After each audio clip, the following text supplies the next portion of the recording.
Hello everyone, আসসালামু আলাইকুম। আজকের এই ভিডিওতে হচ্ছে ফাইবারে কিভাবে অর্ডার ডেলিভারি করে এটা দেখব।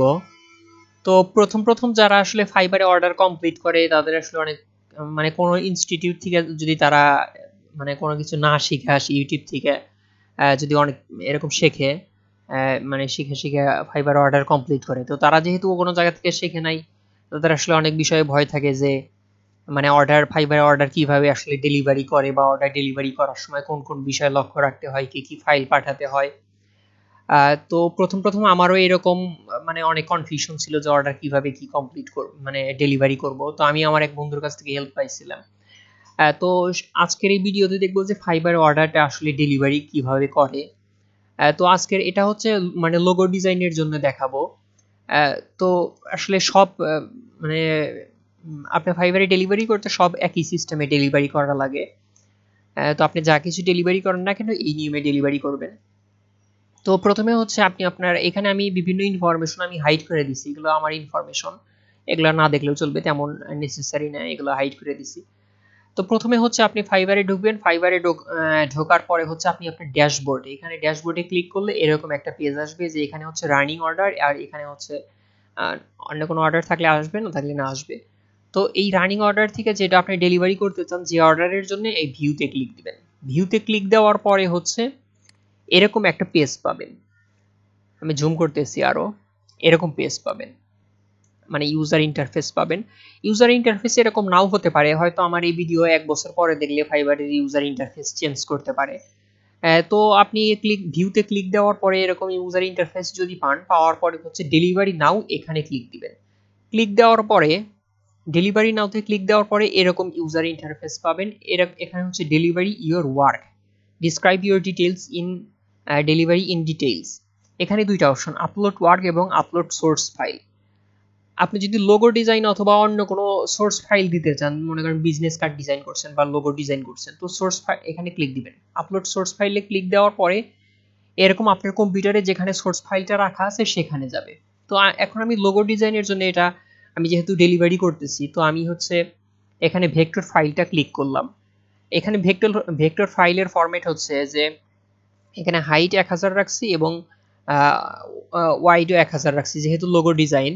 আর লোগো ডিজাইনের জন্য হচ্ছে সব কিছু হচ্ছে এক্সপান্ড করে দিতে হবে, কারণ আপনি হয়তো এমন ফন্ট রাখছেন ওই ফন্টটা ক্লায়েন্টের অথবা ওই লোগোটা যে কম্পিউটারে খোলা হবে ওই কম্পিউটারে নাও থাকতে পারে, এই জন্য সব কিছু হচ্ছে এক্সপান্ড করে দিবেন লোগো ডিজাইনের ক্ষেত্রে। আর ফন্টগুলোও ক্রিয়েট আউটলাইন করে দিবেন। আউটলাইন করার পরে হচ্ছে ফাইলটা 1000 বাই 1000 এবং কালার মোড সিএমওয়াই কে রেখে হচ্ছে ফাইলটা সেভ করবেন। সেভ করার পরে হচ্ছে এইখানে ফাইলটা ক্লিক করে মানে সিলেক্ট করে এখানে ওপেন দিলেই হচ্ছে ফাইলটা আপলোড হবে। আপলোড হওয়ার পরে মানে এরকম দেখা যাবে যে আপলোড হইতেছে। এরপরে হচ্ছে আমি যেহেতু আপলোড হবে, আর এরপরে হচ্ছে আমি এখানে দুই দেখাইতেছি কেন, এখানে মনে করেন আপনার যদি একাধিক লোগো ডিজাইন থাকে, আমি এখানে দুইটা লোগো ডিজাইন করছি, এই জন্য আমার দুইটা লোগো ডিজাইনের সোর্স ফাইল, এটা একটা লোগো ডিজাইনের সোর্স ফাইল এআই লেখা রয়েছে, আবার এটা আরেকটা ডিজাইনের লোগো সোর্স ফাইল, এটাতে আবার এআই লেখা রয়েছে। দুইটাই কিন্তু অ্যাডোবি ইলাস্ট্রেটর ফাইল, কিন্তু দুই ফাইল। আপনার যদি আরো লোগো ডিজাইন থাকে, মানে একটা অর্ডারের আন্ডারে আপনার যদি কয়েকটা লোগো ডিজাইন থাকে বা কয়েকটা সোর্স ফাইল থাকে, আপনার সোর্স ফাইলগুলো এখানে দিবেন। এরপরে হচ্ছে যে আপনার অন্য ফাইলগুলা মানে supporting file, JPG file, PNG file, EPS file বা আরো যেসব ফাইল দিতে চান সেসব ফাইল দেওয়ার জন্য হচ্ছে মানে সোর্স ফাইল বাদে অন্য সব ফাইলগুলো আপলোড ওয়ার্ক এখানে দিবেন। এখানে আমি সিলেক্ট করলাম সবটি একসাথে, তারপর হচ্ছে মানে এখানে হচ্ছে ফাইলগুলো আপলোড হইতেছে। আপলোড হওয়ার পরে হচ্ছে এখানে আপলোড হইতেছে, এখানে লোগোটা দেখা যাচ্ছে। আচ্ছা, সমস্যা নেই। এখানে মানে ফাইবার বা অন্য রিয়েল ক্লায়েন্টের ক্ষেত্রে আপনার পছন্দ প্রায়োরিটি না, আপনার হয়তো লোগোটা পছন্দ নাও হতে পারে, বাট ক্লায়েন্টের যদি পছন্দ হয় তাইলে আর কিছু করার নেই, ক্লায়েন্টের পছন্দই মানে ফাইনাল ডিসিশন। তো মানে লোগোটা যেমনই হোক, আপনি লোগোটা হচ্ছে মানে আপলোড করবেন। আপলোড করার পরে হচ্ছে এখানে হচ্ছে আচ্ছা, আর একটা বিষয় হচ্ছে যে আমি বিভিন্ন এরকম এরকম নোট দিই, এই দেখেন যে এখানে ডিসক্রিপশন যে লিখতে বলছে, এই ডিসক্রিপশনে হচ্ছে আমি এই নোটটা দিই। এই নোটের ক্ষেত্রে যে আপনি ক্লায়েন্টকে হচ্ছে ক্লিয়ারলি আসলে বিষয়গুলো বইলা দিতে পারেন, কারণ এমন অনেক ক্লায়েন্ট আছে তারা আসলে টেকনোলজিক্যাল বিষয়গুলো ঠিক মতো বুঝতে পারে না, মানে কম্পিউটার ঠিক মতো বুঝতে পারে না। তো তাদেরকে মনে করেন আমি যে এখানে ইন্ডিভিজুয়াল ফাইলগুলো দিছি, একটা একটা ফাইল দিছি, যে একটা জিপিজি, একটা পিএনজি, আবার ইপিএস বা একটা একটা ফাইল দিছি। আমি যখন প্রথম লোগো ডিজাইন করি তখন সবটি ফাইল একসাথে জিপ করে দিয়েছিলাম, জিপ বা রার করে দিয়েছিলাম। তো ক্লায়েন্ট আসলে বুঝতে পারে নাই, উনি বলে যে তোমার ফাইলটাতে খুলতেছে না, এটা কেমনে কিভাবে খোলে। তো তারপরের থেকে হচ্ছে আমি ইন্ডিভিজুয়ালি এরকম ফাইলগুলো দেই এবং এইখানে হচ্ছে লেখা দিই যে কোন ফাইলের কি কাজ। তো আপনি হচ্ছে এরকম একটা নোট কইরা ক্লায়েন্টকে লেখা দিতে পারেন যে কোন ফাইলের কি কাজ। তো ক্লায়েন্ট আসলে এখানে কনফিউশন দূর হবে, যে এইগুলো পড়া কনফিউশন দূর হবে। এবং লাস্টের দিকে হচ্ছে রেটিং এর কথা লিখতে পারেন, ডিরেক্টলি রেটিং না, বাট আপনি অল্প লিখতে পারেন যে তুমি যদি আমার কাজটা পছন্দ করো তাহলে আমাকে রিভিউ দিতে পারো, ফিডব্যাক দিতে পারো, এটা আমার জন্য ভবিষ্যতে এটা আমার জন্য কাজ পাইতে হেল্প হবে। সরাসরি রিভিউ ওয়ার্ড বা কিছু কিছু ওয়ার্ড ইউজ করা যায় না, আপনারা ওই সব ওয়ার্ডগুলো হচ্ছে ইন্টারনেটে মানে একটু গুগলে দেখবেন যে কোন ওয়ার্ডগুলো ইউজ করা যাবে না, সেই ওয়ার্ডগুলো এড়ায়া সেন্টেন্সটা লিখে ক্লায়েন্টকে পাঠাবেন। লাস্টে হচ্ছে থ্যাংক ইউ, তারপরে আপনি ইউজার নেম দিবেন। এরপরে মানে আমি ডিসক্রিপশনের কথা বললাম।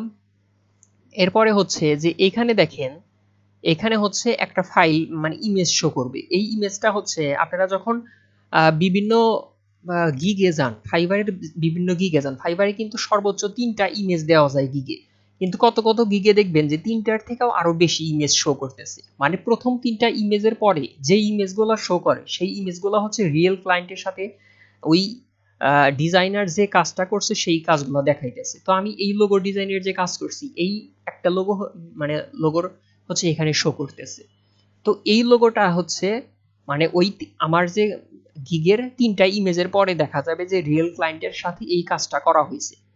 এখন এই মানে এই ক্লায়েন্টের কাছেও একটা মেসেজ যাবে যে তুমি যে লোগোটা করছো এই লোগোটা যদি তুমি পাবলিকলি সেলারের গিগে শো করাইতে চাও তাহলে হচ্ছে ইয়েস দাও বা পারমিশন দাও, এরকম লেখা যাবে। দেখেন যে এখানে use the arrow to choose a file from your uploads for your gigs gallery. Gigs gallery বলতে কিন্তু ওই 3টা ইমেজের আরো ইমেজগুলো বুঝাইতেছে।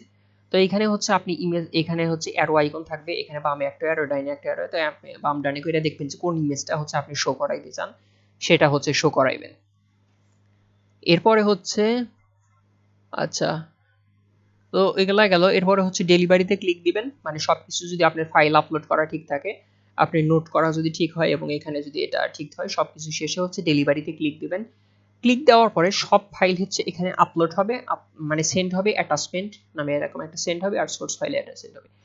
এরপরে হচ্ছে আপনি যে ক্লায়েন্টকে পাঠাইলেন, এই ক্লায়েন্ট যদি 3 দিনের ভিতরে ফাইল এই ডেলিভারিটি অ্যাকসেপ্ট না করে তাইলে হচ্ছে এটা কিন্তু অটোমেটিক্যালি কমপ্লিট হবে। এখানে লেখা দেখেন, this order will be mark as complete in 3 days if, এখানে বায়ারের নাম ছিল ইফ, মনে করেন বায়ারের নাম Peter, if Peter doesn't make take action earlier. মানে এই 3 দিনের ভিতর পিটার যদি কোনো অ্যাকশন না নেয়, ডেলিভারি অ্যাকসেপ্ট অথবা ডেলিভারি রিজেক্ট না করে, তাইলে হচ্ছে এই অর্ডারটা অটোমেটিক্যালি কমপ্লিট হবে, আপনার অ্যাকাউন্টে হচ্ছে ডলারটা জমা হবে। আর যদি মনে করেন অ্যাকসেপ্ট না করলে তাইলে তো উনি বলবে যে অর্ডার মানে ডেলিভারিটা রিজেক্ট করবে বা ডেলিভারি এগেইন উনি লেখা দিবে। তো তারপরে হচ্ছে সেই ডেলিভারিটা ফিক্স করে উনি কি মেসেজে বলছে যে মানে কি পাঠাইতে বলছে আবার বা কি ঠিক করতে বলছে সেটা ঠিক করে আবার পাঠাইবেন।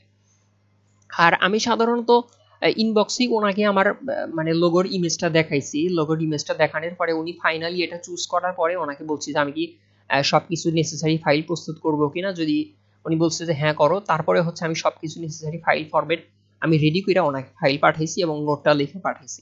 এরপরে উনি যদি অর্ডারটা অ্যাকসেপ্ট করে, আপনার কাছে একটা নোটিফিকেশন আসবো যে ক্লায়েন্ট, এখানে একটা নোটিফিকেশন আসবো যে ক্লায়েন্ট হচ্ছে তোমার অর্ডারটা অ্যাকসেপ্ট করছে, তুমি ক্লায়েন্টকে হচ্ছে ফিডব্যাক দাও।